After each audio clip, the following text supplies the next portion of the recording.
Nafisa Collier literally did the same thing. She was the number 1 seed. She was putting up big numbers, right? And arguably, however you want to put it, I was going off of what I was seeing and her numbers. And honestly, I picked Fee for my MVP last year. But y'all gave it to A'ja Wilson, who I think they were number 3 in the league at the time. How does that work?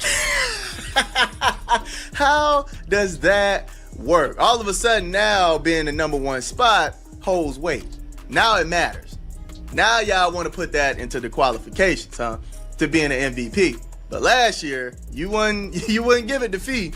You wouldn't give it to Fee. Now, honestly, I don't think he has anything to do with voting for the MVP, but I'm just saying, right? That's what we were seeing last year. Fee was the number 1. She had better stats, in my opinion. She outplayed A'ja more than A'ja outplayed her. So I'm like, look, you got to give it to Fee.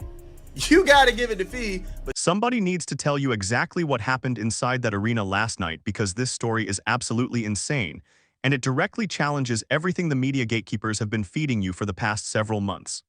The Fever were playing Toronto. The building was completely sold out within minutes, but that wasn't enough. The franchise literally had to open overflow standing room sections, and they were charging $100 a head, not for a seat, not for a decent view, just to stand 50 rows deep in the nosebleeds and breathe the same air as Caitlin Clark. Those tickets evaporated in less than 3 minutes, and the building was absolutely shaking to its foundation before the opening tip ever touched the hardwood. You cannot manufacture that level of fan hysteria. You cannot fake that kind of electricity. And yet somehow the national media is still out here trying to convince you that this rookie sensation is not an MVP candidate. They are lying straight to your face, and here is exactly why this is the most transparent and cowardly gatekeeping we have ever witnessed in professional basketball. That's all. But I'm not scared, all right? With the MVP candidate, Caitlin Clark. Yeah, I said it, MVP candidate, all right? Also, MVP candidate, Kelsey Mitchell. Since everybody's saying Kelsey Mitchell too, we have 2 MVP candidates who are going to dominate in this playoffs, all right? Kelsey Mitchell, I think she's going to take a break, right? She's going to have that break during the USA stuff going on, the Team USA stuff. So she's going to be well rested. Oh, man, we're going to cook in the playoffs. We're about to cook. Hey, I got fever for it all. Let me break down the actual numbers, because they tell a story that completely destroys every single excuse the talking heads have been using to block her from the conversation.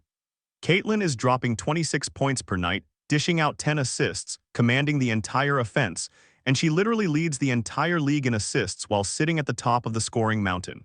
For comparison, Nafisa Collier carried her team to the number 1 seed last year with a similar statistical profile, and the media decided that winning didn't matter enough because they gave the MVP award to A'ja Wilson, who was the number 3 seed at the time. Now suddenly, when Caitlin pulls off something even more impressive, they are inventing brand new criteria on the fly and demanding that rookies wait their turn while established veterans get the trophy by default. It is pure institutional insanity.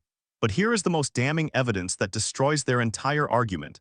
Her last game dragged over 1 million live viewers onto basic cable on a random Tuesday night, while the defending champions and the top-seeded veterans got completely buried in the ratings graveyard. 1 million people do not tune in by accident.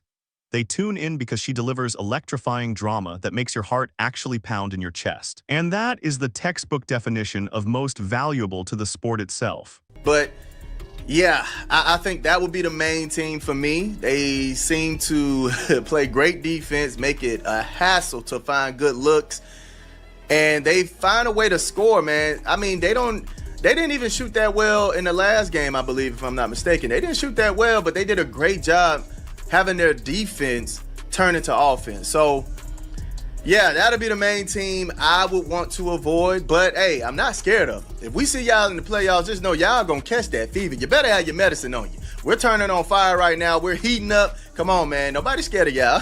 What they do not want to show you is what happens inside those arenas and locker rooms, because the evidence is undeniable, and it completely shatters their narrative.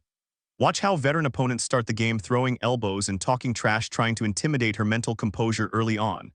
And then by the fourth quarter, their heads are literally hanging low as another 35-foot bomb touches the net, and their entire spirit is completely broken. You cannot intimidate a player who has already conquered the brightest spotlights in athletic history.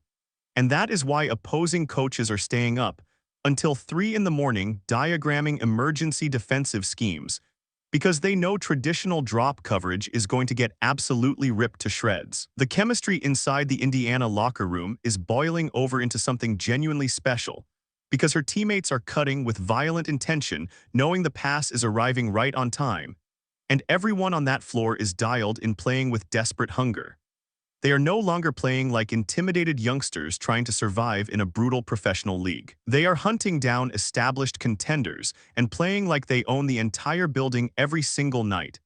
And that internal belief was forged through the relentless leadership and competitive fire of their rookie floor general. So here is the ultimate question that the establishment is running away from, and we need to look directly into the camera and answer it, because the playoffs are about to prove everything we are about to say. What more does this generational assassin have to do to earn the undisputed crown she deserves? And when she blows through the postseason and shatters television records, will the media finally admit they were completely wrong, or will they cling to their pathetic excuses, while the entire world watches an undeniable changing of the guard happen in real time? The Indiana Fever have the talent, the swagger, and the unhinged momentum to rip the crown away from anyone standing in their way, and do not be surprised when they march straight into history and shatter every traditional bracket prediction. The panic is rising in every panel debate as October draws closer, and the old regime is crumbling right before your eyes, with no escape from the inevitable takeover. Leave your raw thoughts in the comments below, because I want to hear exactly what you think happens when this team goes on its playoff rampage. And if you want to see my full breakdown of who has the best chance to survive this gauntlet, then hit that subscribe button right now, because the real fight is just getting started. Viewers drew way more viewers than the top 2 teams in the league playing against each other. Like, you can't make this stuff up, man. You cannot.